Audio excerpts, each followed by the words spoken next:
Eh oui, chers internautes, me voilà de retour après au moins une année d'interruption de mes vidéos. Bon, je garderai le micro à la bouche parce que j'ai dans cette pièce qui est un endroit où je m'entraîne, où vous voyez mon tapis de course, il y avait le vélo, etc. Il n'y a pas trop de choses, donc ça fait écho. Donc je préfère garder le micro près de ma bouche, de façon vous aurez un son beaucoup plus audible. Alors, on essaye d'avoir le son le meilleur possible. Alors voilà, me revoilà. Il y a eu pas mal de choses qui se sont passées durant cette dernière année où je n'ai pas fait de vidéo. Pourquoi ? Parce que je me suis blessé plusieurs fois, 4 ou 5 fois aux ischio-jambiers. Chose qui était tout à fait normale et logique, car venant de 8 années de vélo, sans impact, sans rien, avec un déséquilibre musculaire avéré, parce que quand on fait du vélo et qu'on fait souvent des cols comme je le fais, on a les quadriceps développés et ce qu'on appelle des ischio-jambiers qui sont plus fragilisés par rapport aux ischios. Donc ça s'appelle un dérèglement musculaire. Et ensuite des genoux qui sont fragilisés parce que vous n'avez plus du tout d'impact avec le sol. Donc déjà, premièrement, premier conseil, ne faites pas comme moi. Si vous faites du vélo, au moins une fois par semaine, faites un petit footing. Il ne s'agit pas de forcer trop fort, de courir trop vite, mais gardez tout de même une cohérence de course à pied qui va vous permettre d'entretenir vos articulations au choc, au contact de la route. Car ça, si vous avez 20, 30 ou 40 ou 50 ans, c'est pas un problème, vous êtes jeune. J'en ai 70. Je peux vous permettre de dire qu'à 50 ans, vous êtes jeune quand même. C'est que vous fragilisez vos genoux à tel point où à 70-80 balais, vous ne saurez plus marcher du tout. Donc il faut continuer à avoir ces contacts avec le sol. Et la marche, ça ne fait pas de contact. Seule la course à pied, le footing, c'est suffisant pour avoir des contacts avec le sol. Des impacts plutôt que des contacts. Alors c'est 8 ans de vélo. J'ai fait, pour ceux qui ne sont pas au courant, toute ma vie j'ai fait du sport. Hein. J'étais même professionnel au niveau du sport, vu que j'étais éducateur en milieu carcéral, éducateur sportif en milieu carcéral, et j'ai entraîné quasiment toute ma vie. Donc par conséquent, ça me confère quand même un certain niveau au niveau de l'entraînement, vu que j'ai encadré tout de même des jeunes qui ont évolué au niveau national. Aujourd'hui, j'ai 70 balais et j'ai envie de reprendre la course à pied. Chose que j'ai fait déjà depuis maintenant environ une bonne année. On va dire 1 an et demi, c'est-à-dire à cheval entre le vélo et la course à pied, mais ça s'est mal passé parce qu'avec ce déséquilibre, 4 à 5 fois des LMA, ou si tu veux, des lésions myo-aponévrotiques, etc., aux ischio-jambiers, c'est beaucoup d'interruptions, donc on va dire que ça fait 1 an que je commence à recourir. Et actuellement, je suis toujours à la recherche de moi-même au niveau de la course à pied, parce que c'est encore assez déséquilibré. Je commence à peine à faire du fractionné. Alors pourquoi je délaisse un peu le vélo, le cyclisme ? Parce qu'il y a quelques années, j'ai eu quand même un grave accident de vélo à cause d'un connard sur la route, faut le dire, c'est le mot exact, c'est connard. C'est-à-dire que voilà, maintenant j'ai peur de rouler sur route, de prendre mon vélo et de continuer, voilà, parce que beaucoup d'automobilistes pensent que ils ne sont pas responsables et puis qu'ils prennent la route pour un terrain de jeu, alors que la route c'est réglementé, ça s'appelle le code de la route et qu'on doit tous le respecter. Voilà, si vous voulez faire des excès de vitesse ou etc., il y a des circuits, bien sûr c'est payant, mais ça c'est pas mon problème. Alors je reprends donc petit à petit la course à pied. J'ai démarré comment ? J'ai démarré il y a environ une bonne année par faire 1 km par jour, plusieurs fois par jour. Suivant les conseils de mon ami Blaise Dubois, qui est de la clinique du coureur, c'est lui qui m'a conseillé ouvertement de commencer par des petites parties de 1 km. Effectivement, même 1 km, ça devenait très dur car j'avais mal aux genoux, j'avais mal aux muscles, j'avais mal aux quadriceps, j'avais mal partout. Ça devenait impossible à tel point où j'en avais les larmes aux yeux de douleur. Vous vous rendez compte ? Donc le vélo, c'est bien comme sport, mais n'abandonnez pas la course à pied. Parce que tôt ou tard, en vieillissant, si vous faites que du vélo, vous finirez par ne plus marcher.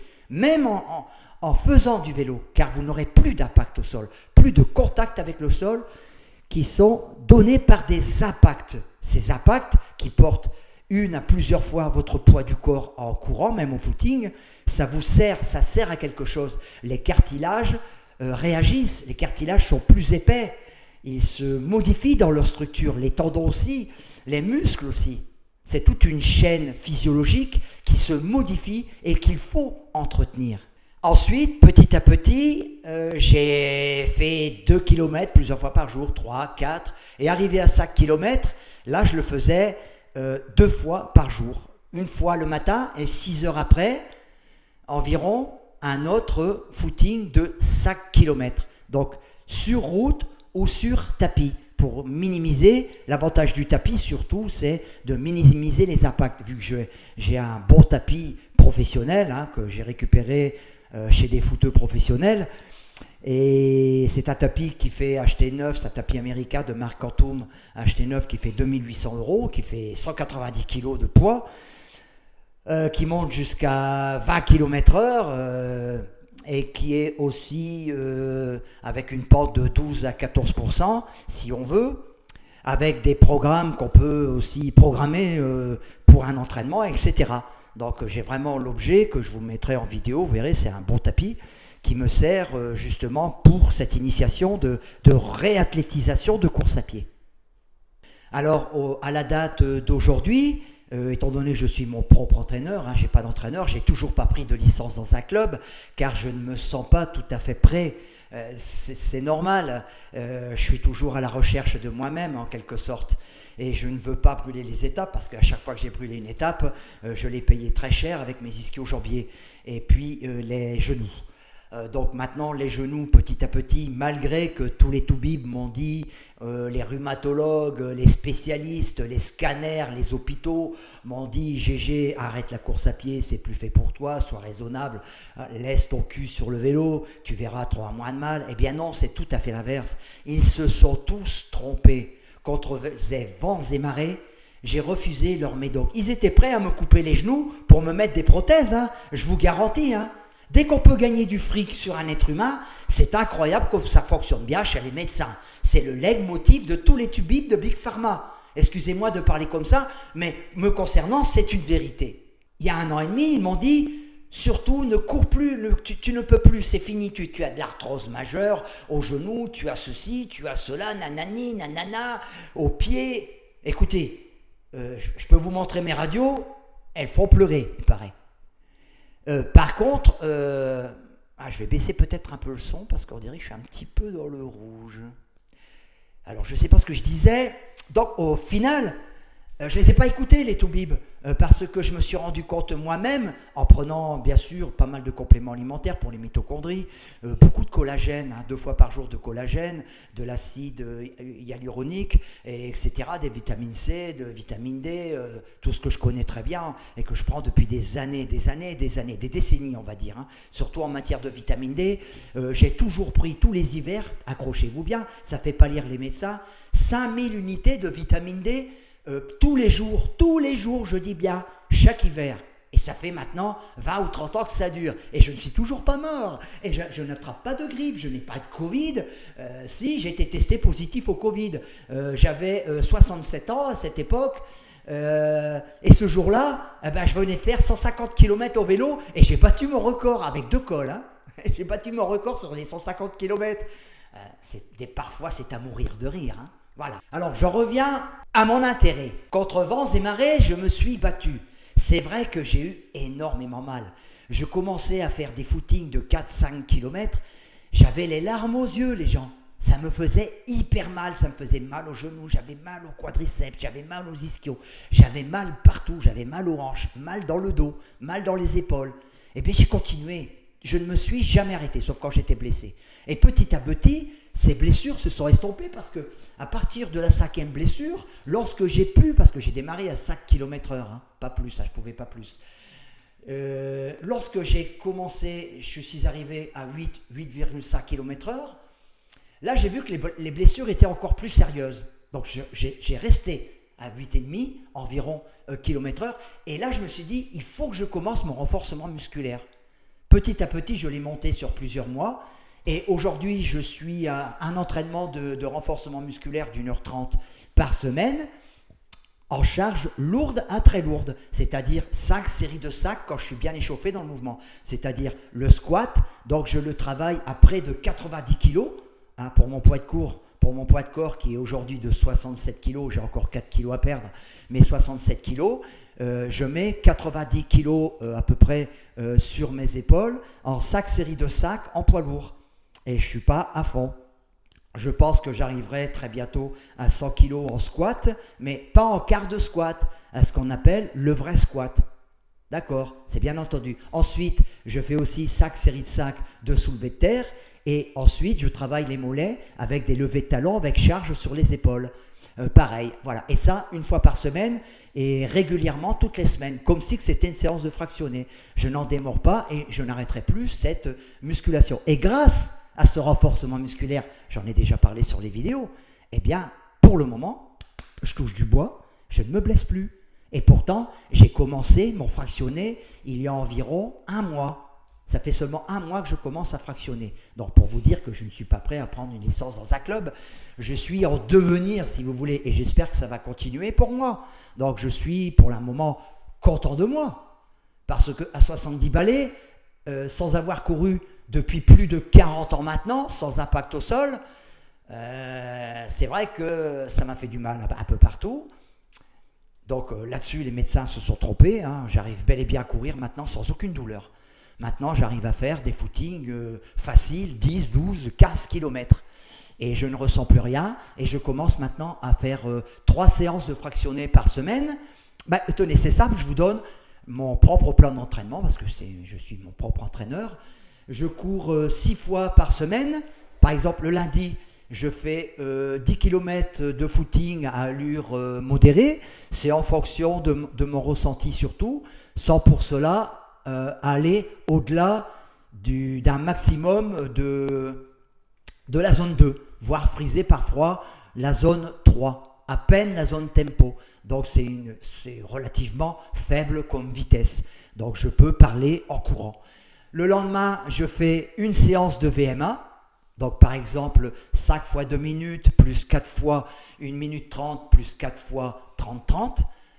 Ensuite, le lendemain, mercredi, je fais entre 10 et 12 km de zone 2.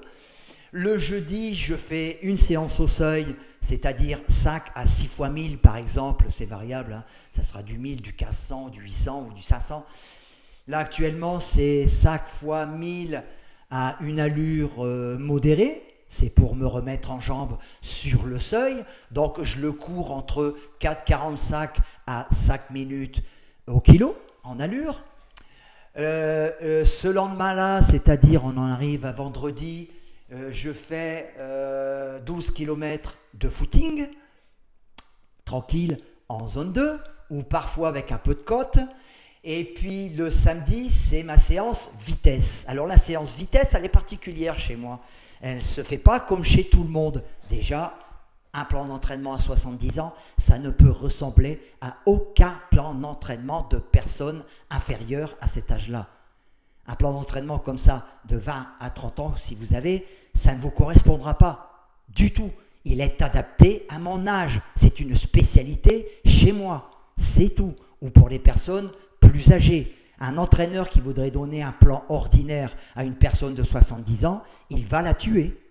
C'est simple. Donc mes séances de vitesse, pourquoi ? Parce que mes fibres ont été dialysées depuis des décennies maintenant, depuis 40, 50 ans, même avec le vélo. On travaille plutôt en endurance en vélo qu'en vitesse. Bien que je faisais, souvenez-vous, des séances de 5 fois 10 minutes, 5 fois 5 minutes, des séances de 1 aussi. Mais c'est pas pareil, il n'y a pas d'impact. Donc là, quand j'étais plus jeune, j'étais riche en fibres blanches. Par exemple, sur un 400 mètres, j'avais un finish sur le dernier 400 qui était extraordinaire. Je le tournais hyper vite. Avec le retard, je finissais toujours premier sur le dernier 400. Même avec le retard, vous vous rendez compte à la vitesse où je le terminais. Je m'en amusais d'ailleurs. Donc, j'essaye de remettre un peu de vitesse. J'aurai plus jamais cette vitesse, c'est fini. À cette époque-là, j'avais 16 ans, 17 ans, c'est terminé. Tout ça, je n'oublie pas. Je le garde comme un très bon souvenir. Vu que c'est réel, je l'ai fait. mais je ne peux plus le refaire. Par contre, je peux tout de même essayer d'obtenir une petite vitesse. Donc la vitesse, je la fais sur mon tapis.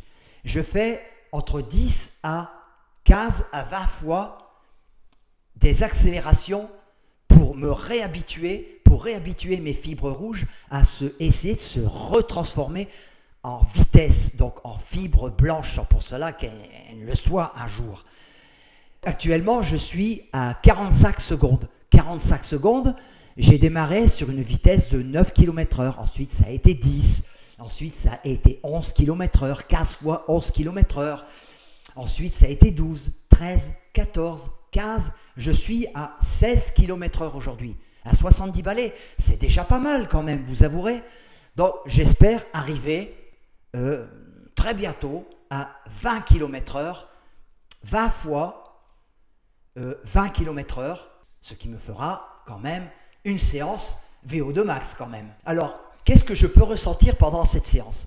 Les premières fois où j'ai couru à 9, 10, 11, 12, c'était terrible, ça me faisait énormément mal. Pourquoi? Parce que ma foulée commence à s'allonger. Elle commence à s'allonger.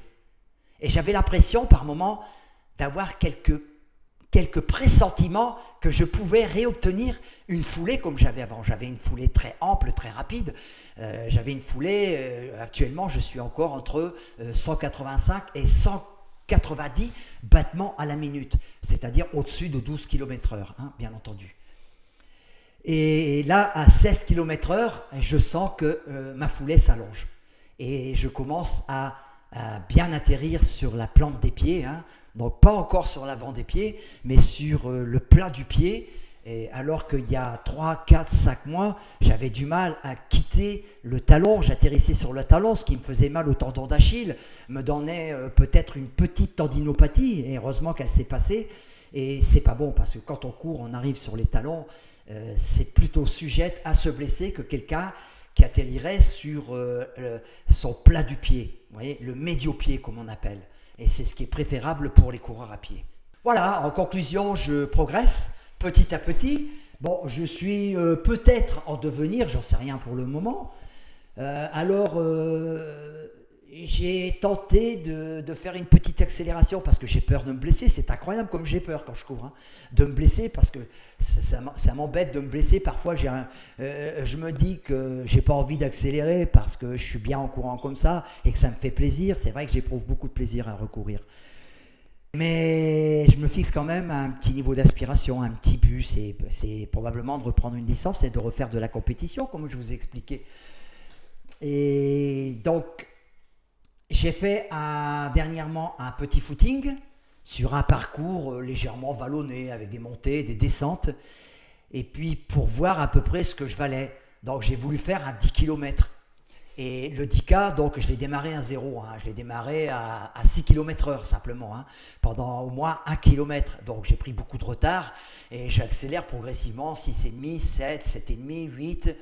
Et j'ai terminé ce 10K en 57 minutes. En étant quasiment à la marche au début. Donc je ne sais pas combien je peux estimer, donc j'ai terminé en 12-13 km/h, le 10K, et j'étais pas mort du tout. J'étais pas mort du tout à la fin de ce 10 km que j'avais tourné en 57 minutes maximum, entre 56 et 57. Donc pour vous dire que à partir de 5 km, je commençais à avoir une bonne allure. Donc le dernier 5K, je l'ai bien tourné. D'après moi, j'ai dû tourner le dernier 5K entre 24 minutes et 25 minutes. Donc je pense que c'est suffisamment encourageant pour moi, qui veut essayer de refaire 20 minutes d'ici peut-être un an. Pourquoi pas 19 minutes? Alors 19 minutes, ça représente le temps des Master 7, c'est-à-dire la catégorie 70-74 ans, chez les meilleurs Français actuels. Alors ceux qui ont commencé peut-être à 40 ans à courir, qui n'ont jamais interrompu, ou qui se sont mis à recourir à 50 ans, et qui ont qui ont 10 ou 20 ans d'avance sur moi. Parce que moi, on considère que je suis un débutant, vu que j'ai arrêté plus de 40 ans à courir, et que je me remets à courir à partir de 69 ans, et j'en ai 70. Donc vous voyez que j'ai beaucoup de retard, et j'espère que, et normalement, si on écoute tout le monde, à 70 ans, on ne progresse plus. Eh bien, je vous étonne quand même, c'est que ma VO2 max, eh bien, elle monte au fil des mois. Là, je suis arrivé à peu près à 48 de VO2 max et je pense sincèrement passer les 50 de VO2 max, 52 en VO2 max. Voilà. Donc, combien je devais faire quand j'étais jeune? Alors là, j'en sais rien, je pense que j'étais au-dessus de 75 millilitres, sincèrement, entre 75 et 80 millilitres quand j'étais jeune. Alors on va se tenir au courant et puis je vous montrerai par moment quelques entraînements, peut-être les plannings que j'ai, les temps que je fais, qui ne sont pas extraordinaires pour le moment. Je ne vais pas me vanter de tourner en 4 minutes au kilo, non, c'est pas possible. Si je les tourne plus tard, 4 minutes au kilo, je ne sais pas combien que ça me fait, on va regarder ça. Eh bien, je viens de regarder 4 minutes au kilo, eh bien, ça fait 20 minutes tout rond au 5K. Donc, si dans l'avenir, j'arrive à tourner à 4 minutes au kilomètre pendant 5 km, alors je serai le plus heureux des hommes, on va dire. Voilà. Alors, 15 km, c'était, quand j'étais jeune, le footing. Mais, on ne peut pas être et avoir été. Voilà. Allez, à la prochaine vidéo, vous inquiétez pas, mais c'est bien ce qu'on fait. Peu importe à la vitesse où vous courez, soyez content de ce que vous faites. Voilà, c'est très bien. À la prochaine et à bientôt.